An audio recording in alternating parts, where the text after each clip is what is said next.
Welcome sur ma première vidéo YouTube. Je dis ma première, si vous regardez, il y en avait une avant, mais je la considère comme une bébé. C'était ma première vidéo que j'avais fait l'année passée.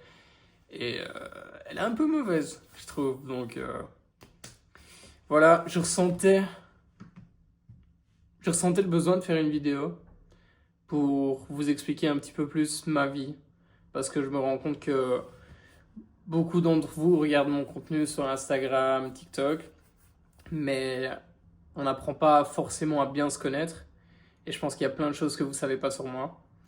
Et la raison pour laquelle je pense à faire ça aujourd'hui, c'est, je vais être totalement honnête avec vous. Ces dernières semaines, j'ai pas été dans la meilleure forme de ma vie.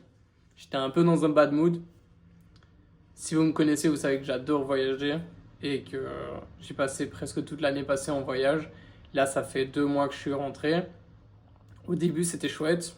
J'ai revu mes proches, ma famille, j'ai récupéré ma routine.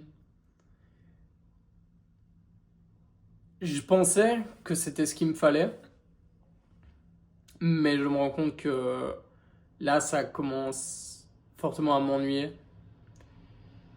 Et je pense que comme beaucoup de personnes,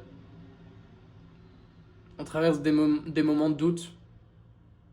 T'as beau penser, savoir que t'es dans le bon chemin, on reste humain et t'as toujours quand même des moments de doute, des moments sans motivation, sans réelle passion. En fait, je me suis rendu compte que c'est la vie, c'est être humain, et que c'est pas trop ce que je dégage sur mes réseaux. J'ai toujours été perfectionniste, j'ai toujours voulu faire des vidéos parfaites, des photos parfaites, des stories parfaites, qui donnent envie de rêver, mais je montre jamais les moments réels, les moments de doute, ceux que j'ai traversés pour en arriver là. Donc voilà, épisode 1, d'être réel sur les réseaux. Bon, je pense pas que c'est la première fois, je crois que de temps en temps j'ai déjà fait des posts pour ramener un peu à la réalité. Mais bon, ça nous donnera l'occasion d'apprendre à se connaître. Donc voilà, pour ceux qui savent pas, je suis Thomas, je suis né en Belgique. J'ai vécu une grosse partie de ma vie en Belgique jusqu'à mes 18 ans. À 16 ans, je suis parti une année vivre seul aux États-Unis. Faut savoir qu'avant ça, j'étais très très très introverti, timide. J'avais des amis, mais j'étais toujours un peu en retrait. Pareil, dans ma famille, j'aime ma famille plus que tout. Mais j'ai toujours été le petit dernier. Pendant mes 16 premières années, j'ai juste été seul. Et je pense que beaucoup d'entre nous l'ont été. J'avais une passion, c'était le basket. Je tryhardais, j'étais en mode tryhard, je faisais que ça de mes journées. J'allais à l'école et puis je faisais du basket, basket, basket non-stop. Et quand j'étais fatigué, je jouais à la PlayStation Basket. C'était tout ce qui m'intéressait. Et c'est pourquoi, à mes 16 ans, je suis parti vivre 1 an aux États-Unis pour le basket. J'ai été en famille d'accueil là-bas. J'ai joué dans mon école là-bas. C'était une expérience de dingue. Et pas qu'au niveau basket, parce que je suis revenu en tant que homme, je pensais à ce moment-là. Mais bon, ceux qui grandissent se rendent compte que on se sent jamais vraiment homme au final, parce que si tu te souviens 3 mois avant, tu te dis mais qu'est-ce que je prends les... Bref, je suis revenu complètement changé, j'avais confiance en moi, je pensais. Je savais parler aux gens, j'étais plus timide, j'étais devenu un grand garçon, j'avais passé du temps loin de mes parents pendant 1 an. Et puis je suis rentré à la maison et c'était différent. En fait, tu te rends compte que quand tu pars, tu changes, mais le reste ne change pas. Donc tu reviens dans ta routine et tu te rends compte que rien n'a changé, juste toi. Donc tu peux traverser quelques moments de blues. Bref, je suis rentré, il me restait l'école, il me restait 2 années de secondaire. J'ai fait mes 2 années, j'étais avec mes potes, tout se passait bien, je vivais une vie très normale en Belgique. Je sortais tous les week-ends, ce que je considère comme normal quand tu es étudiant. Honnêtement, quand tu es étudiant, il y a un peu que ça à faire, surtout quand tu es en Belgique. Tu vas à l'école et puis tu te la retournes le week-end. Voilà. Ça, c'était ma vie pendant 2 ans. J'ai commencé mes études supérieures en tant que coach sportif. J'ai fait 3 ans. Et pendant ces 3 ans, j'ai commencé à changer. Je pense que c'est après, pendant ma 2e année, que je me suis beaucoup plus isolé, que j'étais plus en développement personnel. Je veux devenir la meilleure version de moi-même, ce que beaucoup de gens peuvent traverser là maintenant. C'est peut-être pour ça que vous regardez ma vidéo. Donc j'étais très isolé. Je me suis toujours isolé. Je vivais seul. Mes parents ont déménagé à mes 18 ans. Ils sont allés vivre au Portugal. Donc moi, je vivais seul, j'avais mon petit appart, mon cote en Belgique. J'allais en cours, j'allais à la salle. Je faisais que du développement personnel, quoi. C'était tout ce qui m'intéressait. Mais j'étais seul, j'étais seul. Je me suis acheté un lapin. Je me suis pris un lapin. Pas acheté, c'est moche de dire ça. C'était mon meilleur ami. Vraiment. C'est une période de ma vie qui paraît triste, mais je sais qu'à ce moment-là, j'étais heureux. Parce que je devenais la personne que je voulais devenir. Par contre, j'étais pas du tout dans le bon. Je faisais mes études de coach sportif parce que j'aimais le sport et voilà, vous savez, quand tu sors de l'école, c'est qu'est-ce que tu veux faire plus tard? Imagine poser cette question-là à quelqu'un de 18 ans, genre qu'est-ce que tu veux faire pour le restant de ta vie? Enfin, je sais pas s'il y en a beaucoup d'entre vous qui savent, mais à ce moment-là, je savais pas. Bref, je me suis lancé. Études de coach sportif, comme je disais, je suis arrivé jusqu'à ma 3e année. 3e année et dernière année. Je me souviens d'une nuit à 6 mois de terminer l'année, où je me suis rendu compte que dans 6 mois, je suis plus étudiant. J'arrive dans le monde du travail. C'est quoi le monde du travail? Mais en fait, j'en veux pas. Enfin, c'est... Ça fait gros privilégié, dit comme ça, mais j'ai pas envie de travailler, d'avoir un CDI, de pas pouvoir bouger. J'aime bien voyager. À ce moment-là, je partais de temps en temps, tous les 6 mois, on va dire, je partais faire un gros voyage. Je voulais autre chose de ma vie, Et au fond de moi, je me sentais... Pas de manière arrogante, mais je me sentais spécial. Je me, je me disais, non, je dois me créer moi-même, je dois faire beaucoup d'argent, je dois pas suivre la norme, je vais... Voilà. Du coup, là, je me suis beaucoup remis en question. J'ai commencé à un peu me balader sur Internet, à trouver des idées business. J'ai commencé SMMA à l'époque, Social Media Management, là. Ça a marché vite fait. J'ai peut-être fait genre 2000 € avec ça. Mais je détestais, genre, j'arrivais pas à rester motivé, discipliné, j'arrivais pas. Je comprenais pas ce que je faisais, j'étais trop un gosse. J'étais un gosse qui arrivait dans le monde du business qui est très sévère. Et voilà, j'avais du mal. Du coup, je cherchais un peu ce que je voulais. Et puis à un moment donné, je me suis rendu compte que quand j'étais en voyage à Bali. Et là, je me suis rendu compte que ce que j'aimais, c'était poster des vidéos, documenter ma vie. J'adorais voyager, j'adorais faire des belles vidéos bien carrées. Et je me suis dit, il y en a qui vivent de ça. Comment? Est-ce qu'ils sont nés stars? Est-ce qu'ils sont nés riches? Est-ce que... Je sais pas, tu te poses beaucoup de questions, mais tu te dis pas forcément, je veux faire ça et je vais y arriver. En tout cas, moi à ce moment-là, je me disais pas ça comme ça. Je me disais un peu, c'est impossible. Et puis, je me suis un peu renseigné de mon côté. Renseigné au final, j'ai pris aucune info, mais je me suis dit pourquoi pas essayer. Je reviens de mon voyage, et là je commence à poster mes petites vidéos. Et c'est horrible parce que tu es là, tu postes, t'as 10 likes sur tes vidéos. Et c'est là que tu te rends compte que t'as aucun de tes proches que tu pensais qui étaient tes proches, tes potes avec qui tu traînais tous les week-ends. Une fois que t'as arrêté de traîner avec eux les week-ends, ils étaient plus là pour toi. Je postais mes vidéos, j'essayais de faire quelque chose pour moi-même. Personne n'était là, personne ne likait mes vidéos, personne ne soutenait, personne ne m'envoyait de messages, me motivait. J'étais seul, encore une fois, j'étais seul.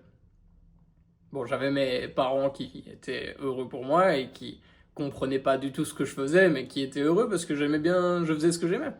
Et à ce moment-là, bah, j'étais coach sportif, je faisais des petits sous, j'étais étudiant. Voilà, il se posait pas de questions. Donc voilà, je commence mes petites vidéos et un truc, je vais me jeter une fleur. Un truc chez moi, c'est que j'abandonne pas. Quand je veux quelque chose, je veux l'obtenir, quoi, et je l'obtiendrai.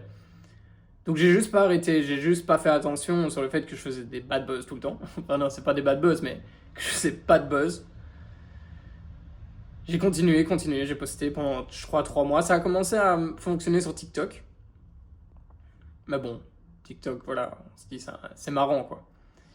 Mais pendant cela, je postais aussi sur Instagram, je postais tous les jours, je crois, ouais, 4-5 fois par semaine. Et puis, on était en février. Février, je revenais d'un petit voyage à Tenerife avec ma copine, avec Elisa. On est juste allé chez sa maman qui habite là-bas. Et là, j'ai fait une vidéo qui a explosé.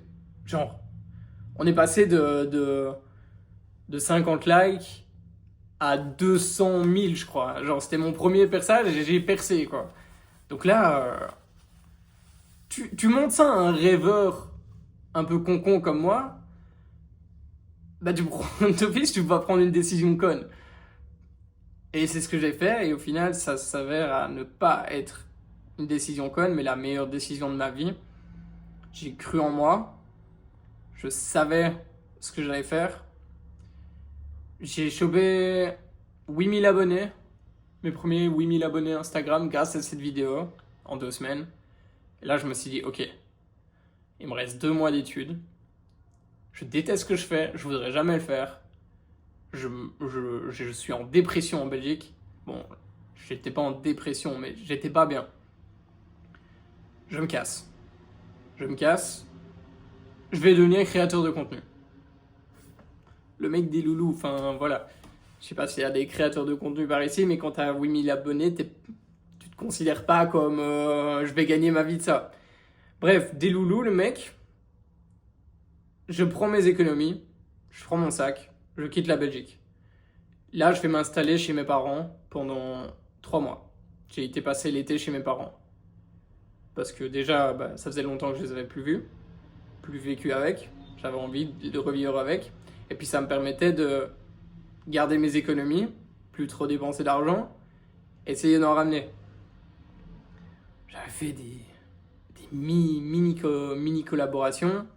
Puis j'ai essayé business en ligne, coaching en ligne, je faisais des coachings.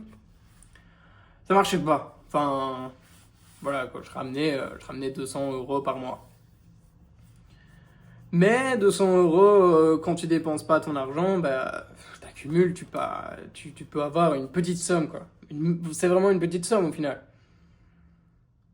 Et puis je savais que je passerais l'été avec mes parents, je les aiderais parce que eux, ils travaillent au Portugal.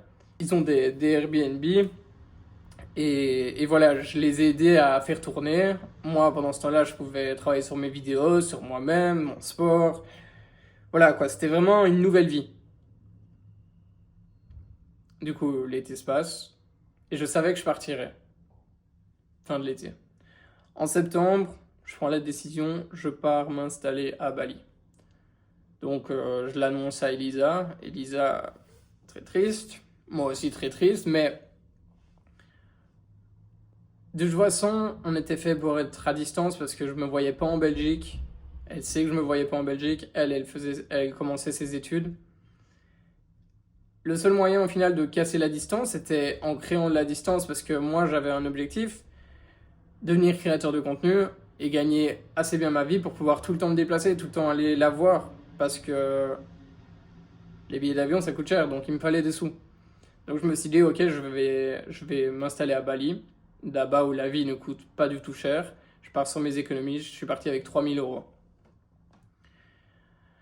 Arrivé là-bas, ben, j'ai pas fait le fou parce que je savais que l'argent il tombait pas constamment, donc j'ai vraiment vécu comme un pauvre. Je mangeais des nouilles, je dormais en hostel pour genre 9 € la nuit, j'avais le petit déj inclus, l'hostel était carré, mais voilà, c'était 9 € la nuit. J'étais vraiment en mode survie quoi pendant un mois. Et puis bah, le deuxième mois, il y a un pote qui est venu avec moi. Du coup, on a passé du temps ensemble. Mais en fait, l'argent, il faisait que de partir. Il rentrait pas. À ce moment-là, ben, je faisais beaucoup de vidéos. Je me donnais à fond dedans. C'était au final une grosse prise de risque parce que j'étais parti sans savoir si ça marcherait.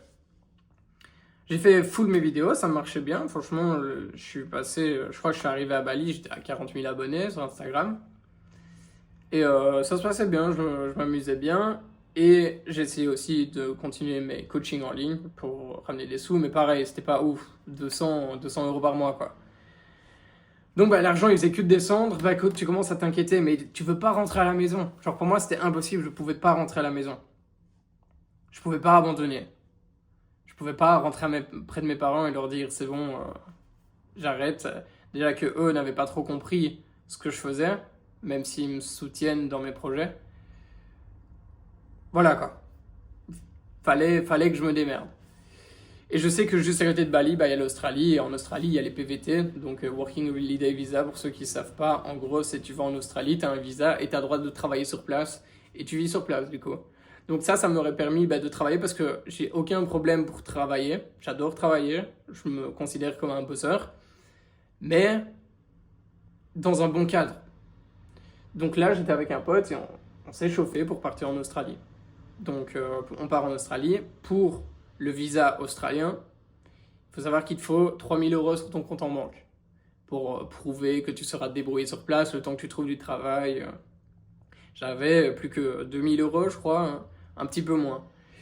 Ben là, du coup, heureusement, il y avait mon pote qui était là, il m'a fait un prêt. Genre, il m'a prêté ce qui me manquait pour avoir le visa. Mais de toute façon, je lui ai directement rendu.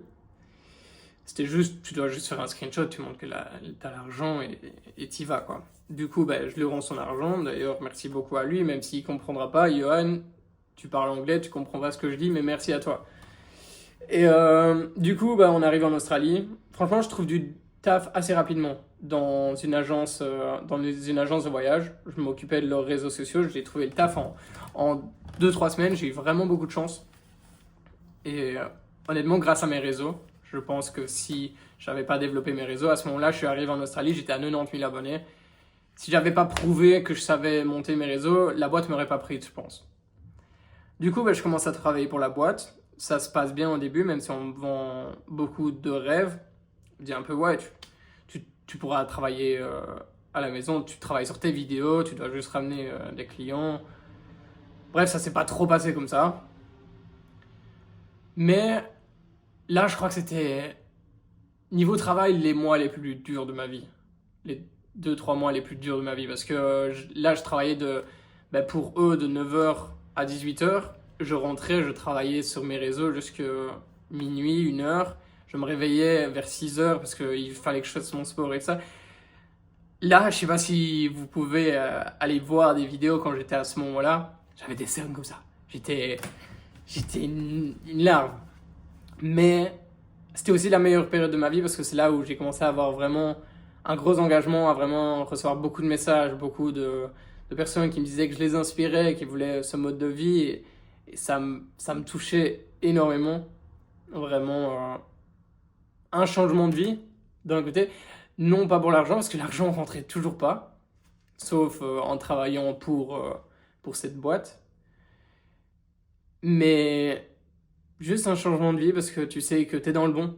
Tu fais quelque chose de bien, tu reçois plein de beaux messages. Bon, tu reçois aussi des haters, mais ça, il faut faire avec.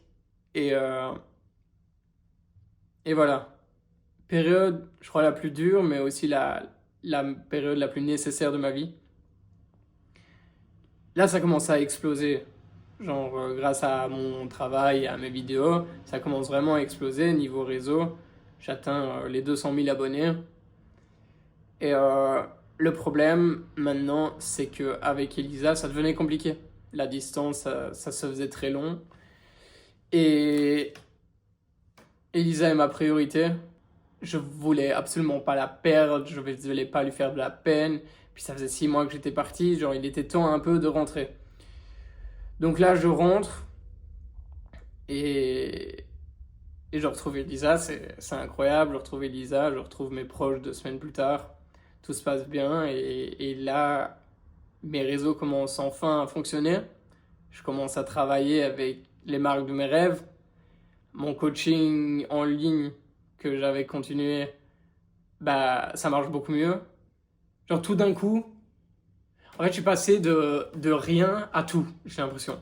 J'ai pas eu d'entre-milieu parce que là, ça fait 3 ans que je suis étudiant, je galère. Comme je disais au début de la vidéo, je me faisais 200 € par mois de côté. Enfin, je vivais tout seul, je devais payer ma bouffe, mon électricité. Heureusement, mon père s'occupait de mon cote. D'ailleurs, j'en suis énormément reconnaissant. J'ai pas à me plaindre. J'ai toujours eu un toit et de la nourriture, j'ai pas à me plaindre. Mais quand je voulais quelque chose, il fallait que je me le chope moi-même, ce qui est normal. Du coup, ben, je rentre et là, c'est changement de vie complet. Je travaille, ben, comme je dis, je commence à avoir des gros contrats avec les marques de mes rêves. Mon coaching se passe super bien. Tout se passe super bien, je récupère une routine, ce que je rêvais après 6 mois de galère à voyager, à se retrouver parfois à la rue. Ouais, j'ai dormi une nuit à la rue. Enfin, toutes les conneries qui peuvent arriver en voyage. Je sais pas, si vous voyagez, vous pouvez comprendre. Et donc, voilà, j'arrive, je voyage entre la Belgique et le Portugal beaucoup, entre Elisa et mes parents. Je vais faire le marathon à Paris. Et puis, bah, je fais que de sauter entre Belgique, Portugal, Paris, Belgique, Portugal, Paris depuis 2 mois. Mais là, j'en ai marre. Non, non, je vais pas dire ça parce que ça fait trop mec ingrat. Je- je suis hyper reconnaissant de ma vie. Mais j'ai l'impression qu'il est temps de repartir. J'ai plus cette niaque, j'ai plus cette inspiration, cette motivation. Ça me fait plus autant vibrer qu'avant. Je passe un peu dans un moment de doute où je me pose beaucoup de questions. Et c'est d'ailleurs pour ça que j'ai pris la décision de repartir. Je pars la semaine prochaine au Brésil pendant, à mon avis, 2-3 semaines. Et je sais pas si je rentrerai après. Et ça, bah, c'est fou. Là, on va un peu en arriver au positif parce que j'ai l'impression de chialer devant la caméra depuis tantôt. C'est fou que il y a 1 an et demi, j'avais un rêve qui paraissait un peu inatteignable, mais j'ai été en mode bas les couilles, je vais y arriver. Je sais tout ce que j'ai traversé pour en arriver là, et c'est la plus belle chose de ma vie, genre, honnêtement. En termes d'accomplissement, quand tu sais que tu as créé quelque chose par toi-même, c'est c'est inexplicable. Le sentiment est inexplicable. Et c'est pour ça que je continue à toujours vous motiver sur mes réseaux, à faire des vidéos inspirantes, motivation, croyez en vos rêves, croyez en vos rêves. Et je le pense, croyez en vos rêves. Mais voilà, là c'était juste pour vous expliquer que le chemin pour aller vers vos rêves, ce sera pas rose, ce sera dur, il y aura des nuits blanches. Mais si vous voulez vraiment quelque chose, et n'écoutez pas la moyenne, n'écoutez pas vos parents s'ils ne croient pas en vos rêves, vos professeurs. Je sais que la vie, la vie d'indépendant, entrepreneur, c'est pas fait pour tout le monde, je le sais. Mais si vous ne savez pas ce que vous voulez faire, si vous avez un rêve, battez-vous pour votre rêve. Ne choisissez pas l'option entre guillemets facile pour rendre fiers vos proches. Croyez en vous, croyez en vos projets. Et, et la preuve, j'ai cru en moi et ça a marché. Maintenant, je suis sur le point de vivre la vie de mes rêves. Je dis sur le point parce que je vis la vie de mes rêves. Il y a 1 an, je rêvais de cet endroit-là. J'arrivais même pas à en rêver de cet endroit, de là où j'en étais là maintenant. Mais je suis un parfait insatisfait. Je veux toujours plus, plus, plus. Mais je reste très reconnaissant de ce que j'ai. Je crois que j'ai quasiment expliqué tout mon parcours. Ouais, là, du coup, tout ce que je dis, je l'ai très personnalisé pour moi, parce que c'est mon rêve, et je sais que tout le monde n'a pas envie d'être créateur de contenu, mais tout le monde a un rêve. Il y en a parfois qui l'assument pas, il y en a qui ont peur d'en parler, et je vous dis pas d'en parler, même si ça vous aiderait, d'avoir quelqu'un qui vous accompagne et qui croit en vous. Mais juste parfois, ne choisissez pas la facilité. Même si ça va être un chemin plus difficile, je pense que le choisir, ce sera la meilleure chose que vous pouvez faire. Bref, là, le but de cette vidéo, c'était un peu vous expliquer mon parcours, mes galères, même si j'ai pas trop insisté sur les galères, mais aussi mes victoires. Et le but est juste de vous inspirer à en avoir aussi, à les atteindre aussi. Et ça prendra du temps, mais vous pouvez les atteindre. Et bon, là, je suis à Paris, comme certains le savent, et je m'apprête à partir en Belgique dans 2 jours, retrouver Elisa. Et on s'apprête, on prend nos billets d'avion directement pour fin de semaine, à mon avis, pour le Brésil. Et je pense qu'on va grave kiffer. Vous allez grave kiffer. Et il y a encore plein d'aventures qui arrivent, il y a encore plein de rêves à aller réaliser. Mais voilà, si vous voulez un peu apprendre ma personnalité, je suis un grand rêveur. Parfois con, je suis un peu bébête, je suis un peu jeune, je suis pas trop souvent dans le monde réel. Je suis un grand rêveur. Mais je pense que pour moi, c'est une qualité. Pour moi.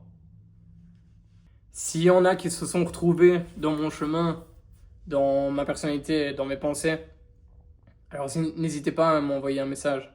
J'essaie de répondre un maximum. Commentez sur la vidéo. Dites-moi si ça vous a plu, si vous voudriez plus de vidéos dans le genre. Parce que là maintenant, il n'y a rien d'autre qui me vient, mais je suppose qu'il y a beaucoup de choses à raconter. Et voilà, je voulais juste vous partager ma vie, mes réussites, mais aussi mes moments de doute. Parce qu'au final, on est tous humains. Je vous dis à la prochaine.